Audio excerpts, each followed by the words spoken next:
All right, so let's dive into like one of humanity's biggest mysteries, like Hmm. why do people help each other? Hmm. I mean, we all know it feels good to lend a hand, but what's actually going on in our brains when we choose to help, especially when it seems like there's nothing in it for us? Right. To unpack this, we're going to explore a fascinating area of psychology research called pro-social behavior. Yeah. We've got some intriguing studies and theories lined up, so get ready to have your assumptions challenged. I think you'll be surprised by how much research has actually gone into understanding this, very human impulse. Yeah. It's not just about, warm and fuzzy feelings. Right. There are some pretty fascinating psychological mechanisms at play, and they can be influenced by factors you might not expect. Okay, before we get ahead of ourselves, let's Mhm. define what we mean by pro-social behavior. Okay. I'm guessing it's more than just holding the door open for someone? It is. The source material that we're looking at defines it as any action intended to benefit another person. And that action has to be voluntary. It's about choosing to help, not being forced or obligated. So volunteering at a soup kitchen would definitely count, but Yes, doing chores because your parents told you to wouldn't. exactly. And it's important to note that pro-social behavior isn't always purely altruistic. There Hmm. can be a spectrum of motivations. Sometimes we help because it genuinely feels good to make a difference, and other times there might be a bit of self-interest mixed in.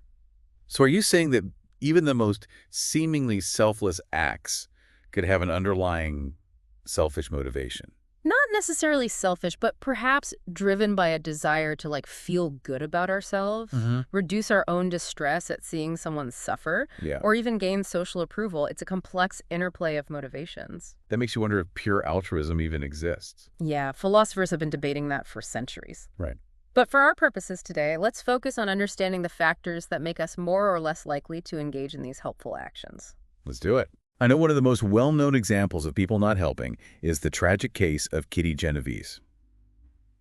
This happened back in 1964, and it really shook people up. Yeah, Can you give us the background? absolutely.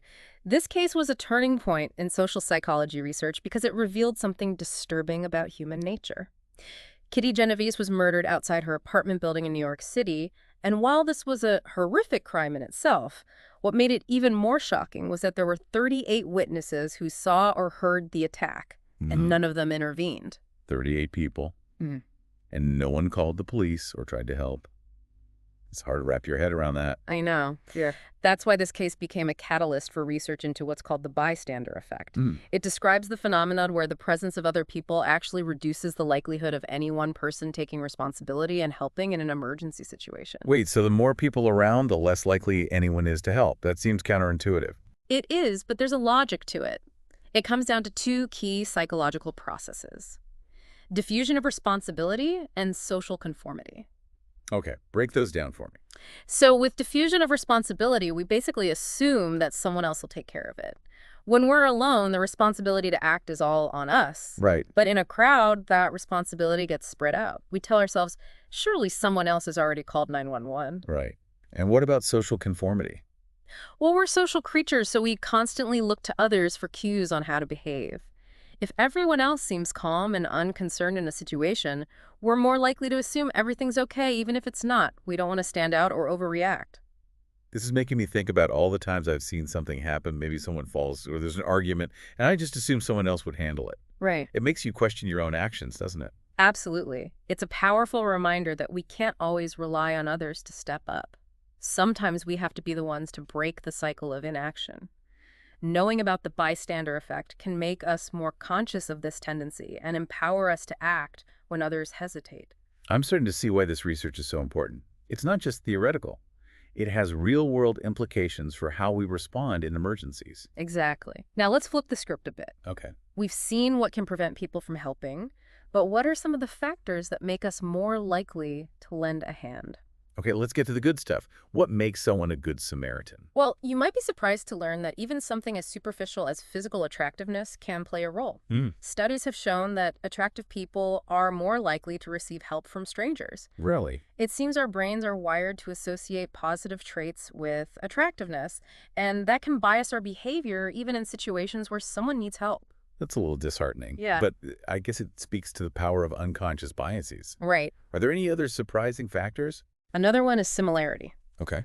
We tend to be more helpful towards people who are similar to us, whether it's in terms of appearance, beliefs, background, or even shared interests. It's like we feel a stronger connection to them and are more invested in their well-being.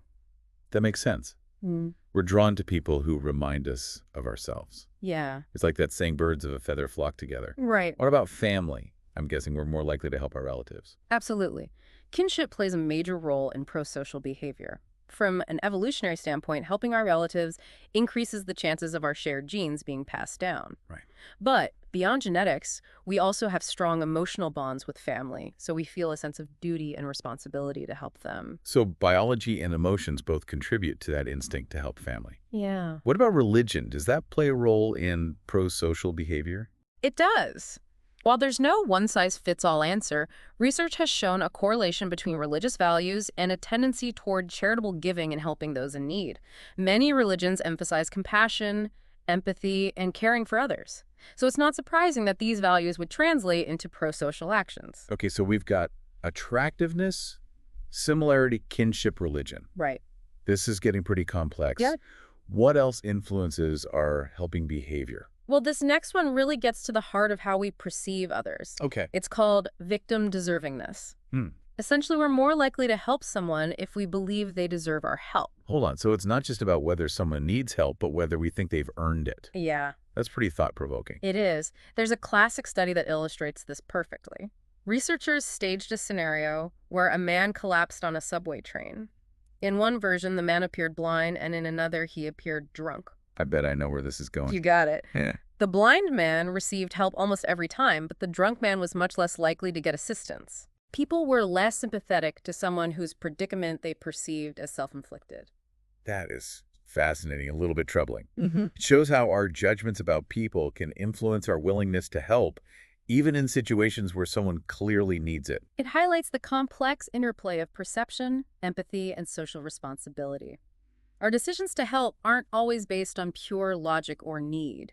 They're filtered through our own beliefs and biases. Okay, that's a lot to unpack. We've talked about attractiveness, similarity, family, religion, and this whole idea of deservingness. What else is going on in our brains when we decide to help? Well, believe it or not, our own moods can have a big impact on our helping behavior. You've probably heard of the feel-good, do-good effect, right? Oh, yeah, I love that one. It's Right. like when you're having an amazing day and you just want to spread the good vibes. Yeah. But is there actual science behind it? There is. Studies have shown that being in a positive mood makes us more likely to be helpful and generous. It's like our good mood primes us to see the good in others and want to contribute to their well-being. Do you have a favorite example study that shows this? There's a classic one called the dime in the phone booth experiment. Researchers planted a dime in a public phone booth for some participants to find. Oh. Later, those same participants encountered someone who accidentally dropped a stack of papers. Guess what happened? I'm guessing those who found the dime were more likely to help pick up the papers. Exactly. Even a small, unexpected act of kindness, like finding a dime, can shift our mood and make us more likely to pay it forward. That's so cool. It really shows how interconnected we are and how our actions can have a ripple effect. Yeah. Okay, so far we've focused on what influences our decisions to help, but I'm really curious about the why. Why do we help at all? What are the underlying motivations? Ah, now you're getting to the heart of the matter. Luckily, researchers have come up with some fascinating theories to explain the roots of pro-social behavior. Are you ready to dive into those? Absolutely. Let's get theoretical. One of the most foundational theories is social learning theory, which suggests that we learn to be helpful by watching others and seeing how their actions are rewarded or punished. So it's like learning any other skill. We observe, we imitate, and if it gets a positive response, we're more likely to keep doing it. Exactly. Think about how children learn from their parents, teachers, or even their peers. If they see someone being praised for sharing their toys, they're more likely to do the same. And if they see someone being scolded for being selfish, they learn that those behaviors aren't socially acceptable. That makes sense. It's like we're constantly absorbing social cues about what's considered good behavior. And those early experiences can have a lasting impact on our pro-social tendencies as adults. But social learning isn't the whole story. Another prominent theory is the empathy-altruism hypothesis, which argues that feeling empathy for someone in need can lead to a genuine desire to help regardless of any personal gain. So it's about truly connecting with another person's suffering and wanting to alleviate it, even if there's nothing in it for us. That's the idea. It suggests that empathy can trigger a purely altruistic motivation. A classic study by Toy and Batson really highlights this. Students listened to a taped interview with a classmate who had been in an accident. Those who were instructed to really feel empathy for the student were much more likely to offer concrete help, even when there was no reward or recognition for doing so. Wow, that's a powerful example. It makes you wonder if we could cultivate a more compassionate world by fostering empathy in people. It's a compelling thought, isn't it? But remember we talked earlier about how pure altruism is hard to pin down? There are other theories that suggest different motivations for helping, even when empathy is involved. You're talking about those theories that suggest we might be helping to relieve our own negative feelings. Right. The negative state relief hypothesis proposes that seeing someone suffer can make us feel distressed, guilty, or even sad. Helping in this view is a way to alleviate those negative feelings in ourselves. So it's not necessarily about being selfish, but about recognizing that our own emotional state can influence our actions. Exactly. Think about it. If you see someone crying and you start to feel sad yourself, helping them might make you both feel better. It's like a win-win situation. Okay, I can see how that could be a motivating factor. Eee. Are there any other theories that focus on the helper's experience? There's one called the empathic joy hypothesis, which suggests that we're motivated by the joy we experience when we see the positive impact of our helping actions. It's not just about relieving negative feelings, it's about actively seeking out that feeling of making a difference. So it's like a positive feedback loop. Hmm. We help it make someone else feel better, which in turn makes us feel good, and that motivates us to help again in the future. Precisely. It highlights the rewarding nature of helping and suggests that this feeling of joy can be a powerful driver of pro-social behavior. And there's one more theory I want to mention, which focuses on our sense of self, the self-efficacy hypothesis. Ooh, tell me more about this one. This theory emphasizes the importance of believing in our own ability to effectively help. If we feel confident that our actions can make a difference, we're more likely to step up. On the other hand, if we doubt our skills or resources, we might hesitate to get involved, even if we want to help. That's a great point. It's not just about good intentions, it's also about having the confidence to follow through. Like, if someone was having a medical emergency and I had no first aid training, I might be hesitant to intervene, even if I wanted to help. That's a perfect example. Self-efficacy plays a key role in bridging the gap between wanting to help and actually taking action. So we've covered a lot of ground here. Social learning, empathy altruism, negative state relief, empathic joy, and self-efficacy. It's clear that there's no single answer to the question of why we help. It's likely a complex interplay of all these factors and perhaps others we haven't even discovered yet. It really is fascinating how much research has gone into understanding this seemingly simple act of helping. It's making me rethink all those times I've offered help or even held back. I think that's one of the great things about studying human behavior. It forces us to examine our own actions and motivations more closely. And speaking of examining things more closely, remember that study we discussed earlier about people helping a stranger with a hurt leg? The one that found significant differences across cultures. Yes, the one where people were much more likely to help in some cultures than others. It made me wonder if there are certain societies where people are just naturally more inclined to lend a hand. That's a question that has intrigued researchers for a long time. It seems that certain cultural norms and values can have a big impact on pro-social behavior. For example, some cultures place a strong emphasis on interdependence and social harmony. In these cultures, helping is often seen as a duty, a way to maintain balance and strengthen community bonds. So it's less about individual choice and more about fulfilling a social obligation. Exactly. It's woven into the fabric of their society. And in some cultures, religious beliefs play a significant role in shaping pro-social behavior, promoting compassion, generosity, and a sense of responsibility for those in need. That makes me think about how many religions have strong charitable traditions, encouraging their followers to give back to their communities. You're right. Those religious values can be powerful motivators for pro-social action. But it's not just about cultural norms and religious beliefs. Economic factors can also play a role. In societies with greater economic disparity where people are struggling to meet their own basic needs, there might be a higher emphasis on self-preservation and competition for resources. So in those situations, people might be less likely to extend themselves for others because they're focused on their own survival. That's one possible explanation. It's a complex issue and there's no easy answer. But by understanding these cultural nuances, we can gain a deeper appreciation for the diversity of human behavior and challenge our own assumptions about what's normal when it comes to helping. It's like we're constantly being shaped by our environment, and our environment is shaped by our collective actions. That's a great way to put it. It's a dynamic interplay between individual behavior and cultural forces. Okay, so we've talked about how culture influences helping. But I'm wondering, can it work the other way around? Can helping behavior actually shape a culture? That's a fascinating question, and it gets to the heart of the relationship between individual actions and social change. When people consistently engage in pro-social behavior, it can create a ripple effect, inspiring others to do the same and reinforcing those helpful norms within a community. It's like a positive feedback loop. The more we see acts of kindness and generosity, the more those behaviors become ingrained in our collective consciousness. Exactly. And that can lead to a more cohesive and supportive society where people feel a sense of belonging and responsibility for one another. So it's not just about isolated acts of kindness, it's about creating a culture of helping that benefits everyone. Absolutely. And it's something that we can all contribute to regardless of our background or circumstances. That brings us to what I think is the most inspiring takeaway from all this research. Prosocial behavior is contagious. By choosing to help others, we not only make a difference in their lives, but we also inspire those around us to do the same. I love that.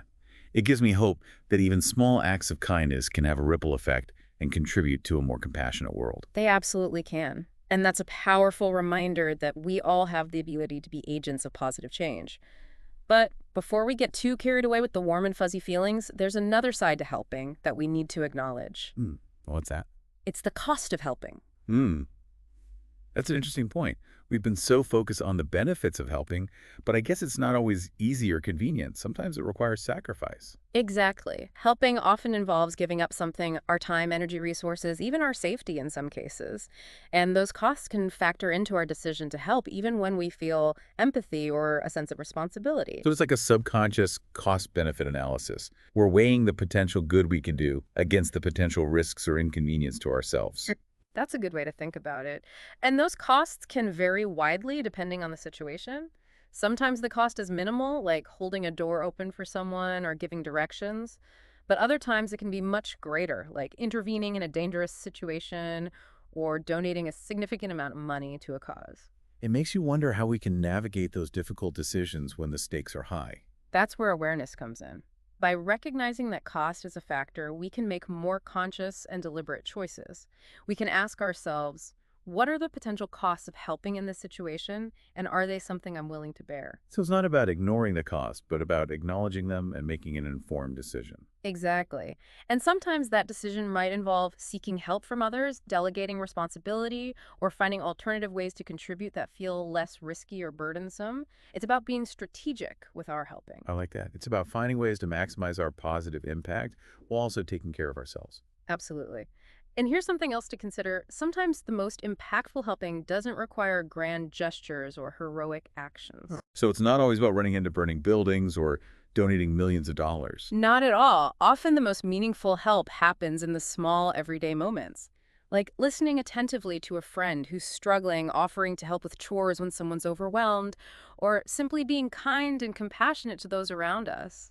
Those seemingly small acts can make a huge difference in someone's life, and they often come at a much lower cost to the helper. You're absolutely right. It's about shifting our perspective and recognizing that helping doesn't have to be this big dramatic thing. It can be woven into the fabric of our daily lives. I love that idea. It makes helping feel more accessible and sustainable. It's not about waiting for the big moment. It's about making kindness a habit. Exactly. And by integrating pro-social behavior into our daily lives, we not only make the world a better place, but we also cultivate a sense of purpose and fulfillment within ourselves. This has been such an eye-opening conversation. I'm starting to see pro-social behavior in a whole new light. It's more complex and nuanced than I ever imagined. It's truly fascinating, isn't it? And we've only just scratched the surface. There's so much more to explore. Well, before we wrap things up, I want to leave our listeners with a final thought-provoking question. I'm all ears. Thinking back on everything we've discussed, what do you think is the biggest motivator for pro-social behavior? Is it empathy, relieving negative feelings, the joy of making a difference, or something else entirely? That's a great question, and one that I don't think has a simple answer, but I'd love to hear what our listeners think. Head over to our website and share your insights in the comments section. We can't wait to continue this conversation with you. Welcome back to the deep dive. It's time to wrap up our exploration of pro-social behavior. Okay. And I think we've saved the best for last. I'm intrigued. What could be more compelling than uncovering like the hidden motivations behind why we help Right. and the fascinating cultural influences at play? Well, we've talked a lot about what motivates us to help others. Right. But what about the times when we don't help? That's a good point. I know we touched on the bystander effect earlier, Yeah, but are there other reasons why someone might choose not to help, even if they see someone in need? absolutely. One factor that often gets overlooked is something called pluralistic ignorance. Pluralistic what now? That's a mouthful. It sounds complicated, but it's actually pretty straightforward. Yeah. Pluralistic ignorance happens when we're in a group and we're all privately unsure about what's going on or like what to do. Okay, so picture this. You're at a party, and you see someone spill their drink all over themselves. Everyone's kind of looking at each other, but no one's really doing anything. Right? Is that what you mean? That's a great example. In that situation, everyone might be thinking, is this a big deal? Should I offer help? I don't want to overreact. But because everyone else is reacting, we all assume that it's not actually a problem and we continue to do nothing. So we're all looking to each other for social cues, Right. but those cues are misleading because everyone's putting on a calm facade, even if they're internally freaking out. Exactly. It's like a collective misinterpretation of the situation, and it can have real consequences, especially in emergencies. I can see how that could be dangerous. Yeah. What if someone is having a medical emergency, but everyone assumes someone else has already called for help? That's the scary part. Pluralistic ignorance can prevent people from getting the help they need because everyone is waiting for someone else to take the lead. It highlights the importance of speaking up, even if you're unsure. It's better to err on the side of caution. So how do we combat pluralistic ignorance? Do we just go around shouting, is this an emergency, all the time? Well, that might not be the most effective approach. Yeah? But being aware of this phenomenon can make us more likely to question our assumptions and take action, even when others seem hesitant. So if we see something that seems off, we should trust our gut and speak up, even if no one else is. Exactly. It could be as simple as asking, are you okay? Do you need help? That simple act of breaking the silence can snap everyone out of their pluralistic ignorance and encourage others to act. It's like we're giving permission for others to acknowledge the situation and respond appropriately. That's a great way to put it. Now let's shift gears for a moment and talk about a different kind of obstacle to helping. Okay. The fear of getting involved. Yeah, I think we all experience that from time to time. Right. Like, what if we make things worse or get hurt ourselves? Those are valid concerns. In some situations, helping can put us at risk, either physically, emotionally, or even legally. So how do we balance that fear with our desire to help? Is it about finding a safe middle ground? I think it's about being mindful of our own limitations and resources. We can't help everyone in every situation, and that's okay. It's important to prioritize our own safety and well-being. So it's not about being a hero, but about making responsible choices. Exactly. If a situation seems dangerous, the best way to help might be to call the authorities or find someone with the appropriate skills to intervene. We can still contribute without putting ourselves in harm's way. That's a reassuring perspective. It takes the pressure off feeling like we have to be superhuman helpers. And remember, even small acts of kindness can make a big difference. We don't have to solve every problem or save the world to be helpful. I love that reminder. It brings us back to the idea that pro-social behavior is about incorporating kindness into our everyday lives. Absolutely. It's about making those small conscious choices to help others whenever we can. It's about being the person who holds the door open, offers a listening ear, or simply smiles at a stranger. Those small gestures might seem insignificant in the grand scheme of things, but they can have a ripple effect, brightening someone's day and making the world a slightly kinder place. And that, my friend, is a beautiful way to wrap up our deep dive into the world of pro-social behavior. We've covered a lot of ground, from the psychological motivations behind helping to the cultural influences that shape our actions. Yeah, we've explored fascinating theories, debated the existence of pure altruism, Right. and even faced the sometimes uncomfortable realities of why we don't always help. But I hope you'll walk away from this deep dive feeling inspired, empowered, and maybe even a little more aware of the incredible power we all possess to make a positive difference in the world through our choices. I know I am. And I want to thank you, our amazing expert, for guiding us through this complex and fascinating topic. It's been my pleasure, and a huge thank you to all of our listeners for joining us on this journey of discovery. Remember, pro-social behavior is contagious. Let's all make a conscious effort to spread kindness, compassion, and a willingness to help wherever we go. Until next time, keep those helping hands ready and those hearts open. This has been The Deep Dive. We'll see you next time.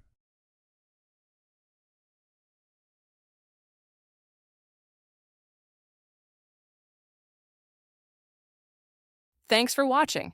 If you found this video helpful, don't forget to give it a thumbs up and share it with your friends. Your support helps us keep creating valuable content like this. And if you haven't already, hit that subscribe button and ring the notification bell so you never miss an update. Join our community for more insights into psychology and personal development. Let's grow and learn together. See you in the next video.